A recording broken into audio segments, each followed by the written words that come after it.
Katiba tunaoitaka itengenezwe kwa maneno kwenye mitandao na kwenye vyombo vya habari. Mimi kama kiongozi wa dini, sio mwanasiasa, naongea ili kwa uchungu.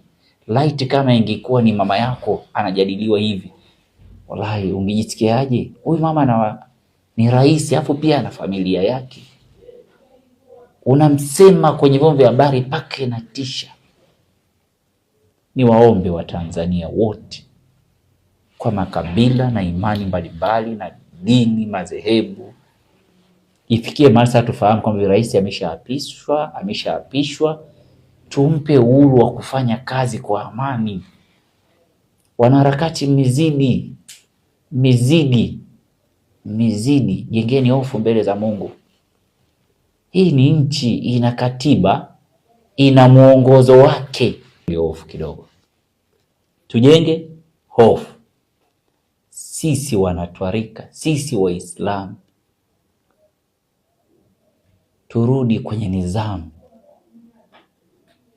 na wale ambao sio Waislamu tusimame kwenye nidhamu, mipaka ifikie tuwekeane. La mwisho, nchi yetu imepewa dhamana kubwa sana, imeaminiwa. Marekani wanaangalia hapa, na wanaangalia kwa sababu gani? Wanajua Tanzania kuna lulu.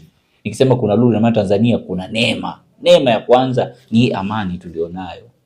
Na sisi tunakwenda kuomba dua. Sio tunakwenda kuomba dua ili mimi nipate mafanikio. Tunakwenda kuomba dua ili Tanzania ipate mafanikio mazuri kwa mustakabali wa nchi na kizazi kijacho.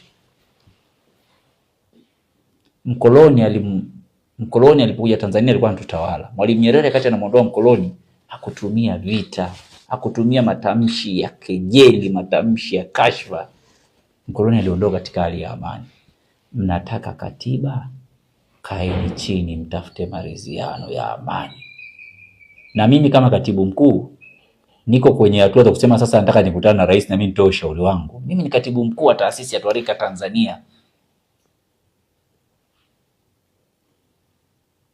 Viongozi wa dini washirikishwe, taasisi mbalimbali zishirikishwe, asasi za kiraia zote zishirikishwe. Sisi kama wanawake wa taasisi hii tunamkaribisha Mheshimiwa Rais wa Jamhuri ya Muungano wa Tanzania katika shughuli yetu hii ambayo iko mbele yetu, inaongozana na dua kubwa kwa ajili ya kuliombea taifa letu la Tanzania. Mama yetu, sisi kwenye taasisi yetu tuko takriban watu milioni 10, zaidi ya milioni 10. Na wote sisi tumekupigia kura na kukupa dhamana wewe kama rais wetu, na tunakutambua kama mlezi wetu kwenye taasisi yetu. Mama Mheshimiwa Rais Dr. Samia Suluhu Hassan, tunakuomba mama yetu, kwa mapenzi tulionayo sisi kwako, tunakukaribisha kwenye shughuli yetu. Lakini nisiishie hivyo, naomba nigusie na mengine machache. Mheshimiwa Rais wa Jamhuri ya Muungano wa Tanzania, mama yetu, sisi tulikutambua wewe kupitia Bunge la Katiba. Na kama tulikutambua wewe kupitia Bunge la Katiba, na tumeona sasa hivi kumekuwa na mzozo wa kuhusiana na masuala mazima ya katiba, lakini pia uliwahi kuigusia na kusema kwamba iundwe tume maalum kwa ajili ya kufanikisha masuala mazima ya maridhiano, lakini pia na kuweza kuanza mchakato wa katiba mpya.